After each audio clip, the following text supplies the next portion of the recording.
Welcome to comic book business news.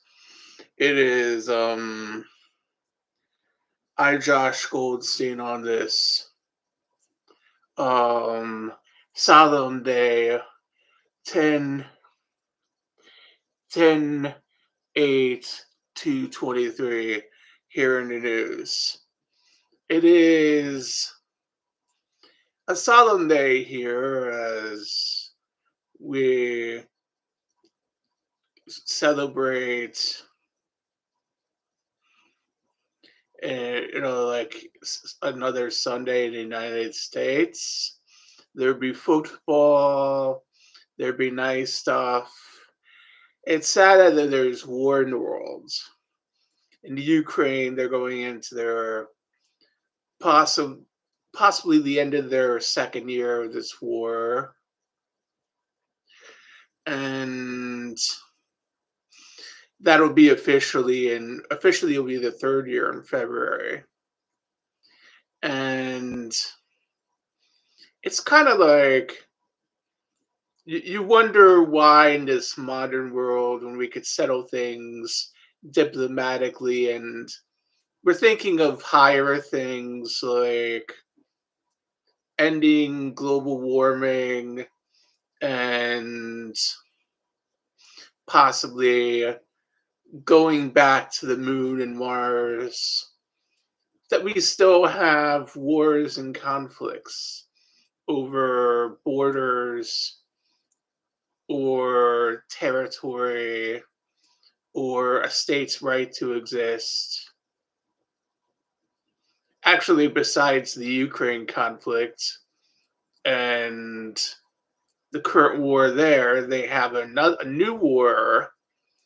It can't. I was going to go on this really cool trip to Israel next week, but unfortunately, my trip is canceled due, or actually, it's not canceled, only delayed.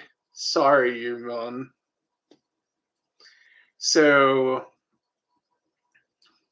so I'm delayed due to Palestinian nationalism. And some vandals are launching their model rocket club into Israel and making border skirmishes. So there, I guess this is the end of Hamas. The Israelis will flatten them. Ishmael Halea will be tried for war crimes finally, put in maximum security jail probably for the rest of his life, or maybe they'll drop a big bomb on him and end his troublemaking life. Hey, and then I'm kind of thinking this war will probably be. I was thinking 2 weeks, but now I'm projecting at least 2 months, 6 months at the most, as long as the theater isn't widened and they don't try and fix every problem they have.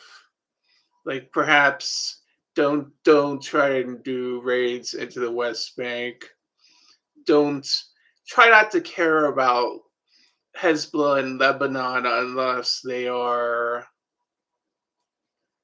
actually firing at you,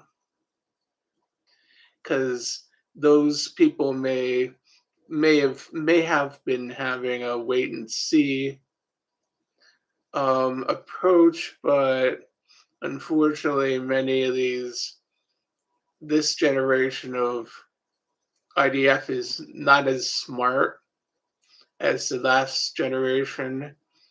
And see, this is like I'm still smart, but I'm at the same time I'm a little. There's a little bit of a cowardly aspect.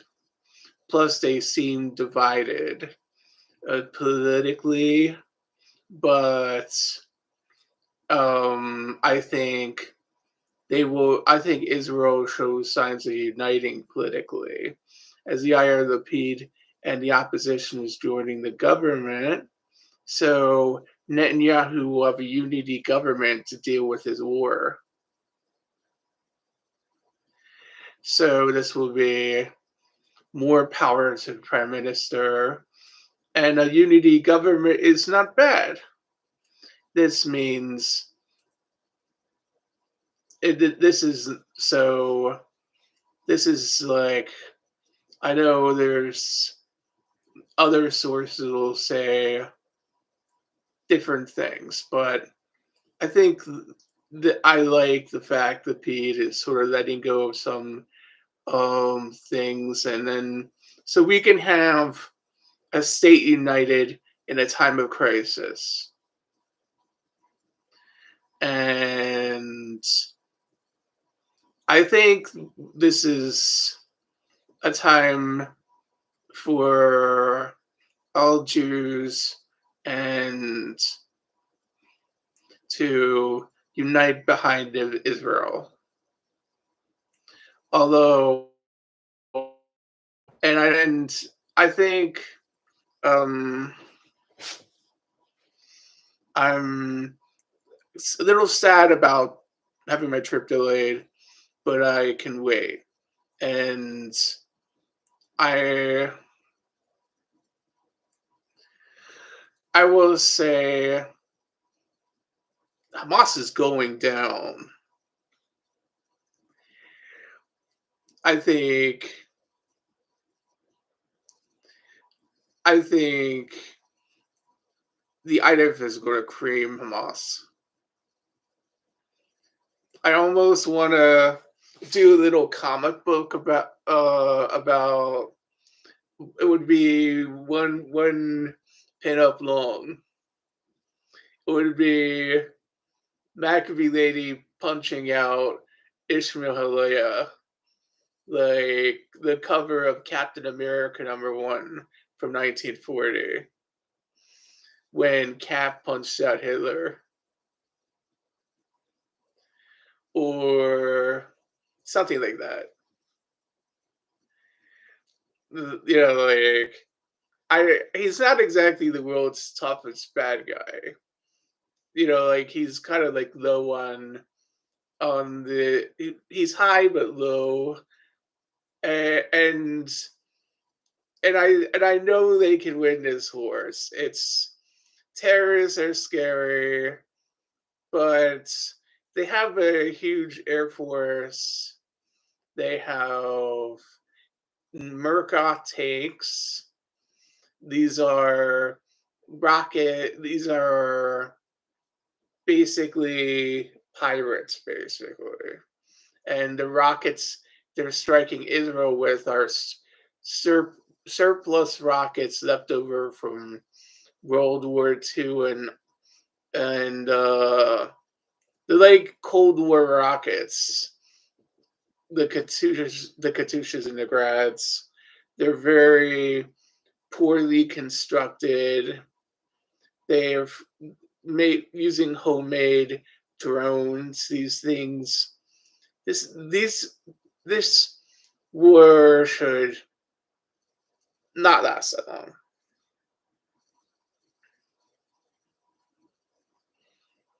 And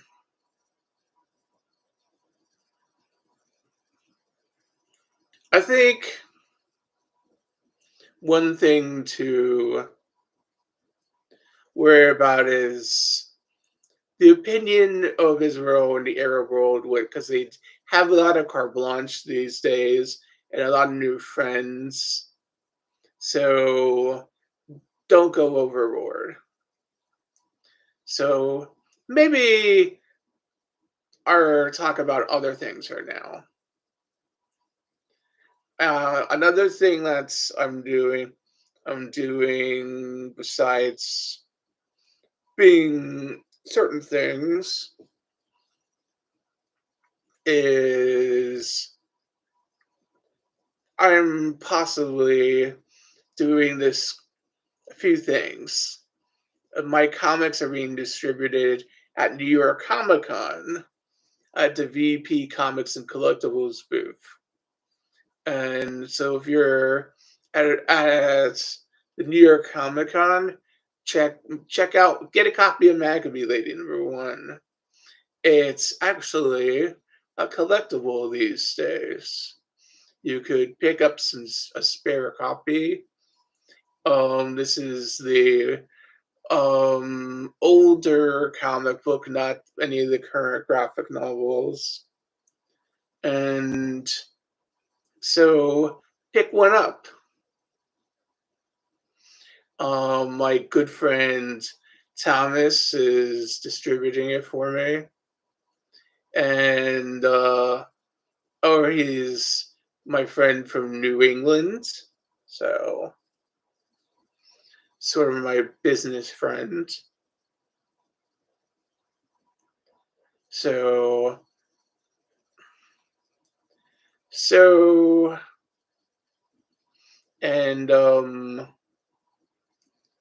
I have I'm going to be doing a screenplay project for one of my books. That is going to be cool. That is Zayn and Endless War. And I know, oh, Zayn, uh, so a lot of people like the name of the southern continent. We named it after Sabbaty. Josh, Sabbaty has its own land, finally. And the names you invent are so cool. Isaac, you're the third. And all of them, and I get some people saying all of them have these Hebrew sounding names. You play little games with Hebrew. And like some people a lot of times old English terms and stuff from English history and Greek and Roman Greco-Roman stuff are used, and because it used to be the philosophy, if we use Hebrew, the language will die and oh shudder. But or it's us there, or, or perhaps that's not the way to create um for fantasy, because that, well, for superheroes it was we have to hide. But I think in fantasy you can play little games with Hebrew these days, because why not? And occasionally Ishtar is used. Ishtar and Baal are used in things like Conan, and so is Mithras, a Zoroastrian uh, messiah, and Zoroaster. And see, you didn't just use say these were a bunch of certain something. I said these were Zoroastrians. So I guess if you think they're certain something, no. And and I guess if you think the Erets are, maybe it's an adjective at the most. And or basically do your Star Trek logic. I think I have the aliens interacting with the humans.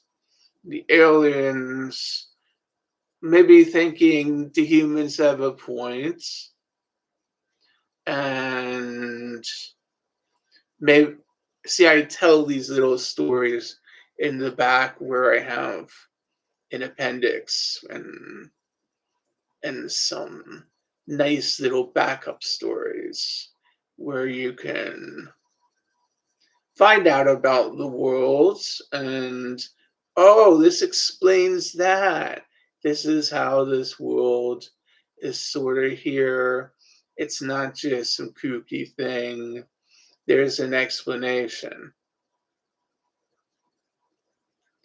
So, Haley Eretz, or a civilization that changed its got a new outlook at a certain point, and they were a spacefaring civilization that almost were the dynasty that ruled the planet. And the planet is always unofficially called Zayn, but the Aleph weren't exactly destined to rule. It was sort of like they just happened to do it. They just happened to win. So I also think I think maybe people will, if Mavis tells in a movie, I don't know who will play him. I think although an independent movie, science fiction movie would be good, probably Netflix will be the choice, and Netflix will be the choice, and it will be like a special. People will see it, like Gul Gadot's movie or the Warrior Nun movie or any of the other special Netflix programming. And I don't know what will be the special. I don't know what will be the special range of actors to play Mavis Tell Vamagog, um, Zavid Lytle, Prince Tall, especially the hero, Princess Lyron. I know who would I like to play Princess Lyron, and it would be cool if I could ask somebody I know to play Princess Lyron, but I'm probably not going to be doing the casting.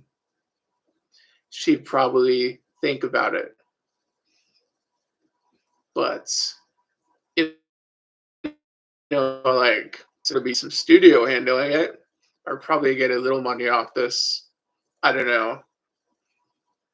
It'll be nice.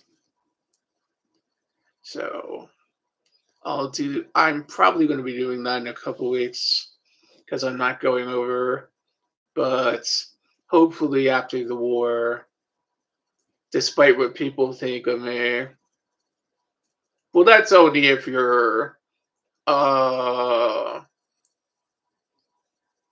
an idiot and you're friends with Sean Hannity. Yeah, guess he has to be sad all the time. Can't be friends with Josh Goldstein. So goodbye and good luck, and good goodbye and good luck.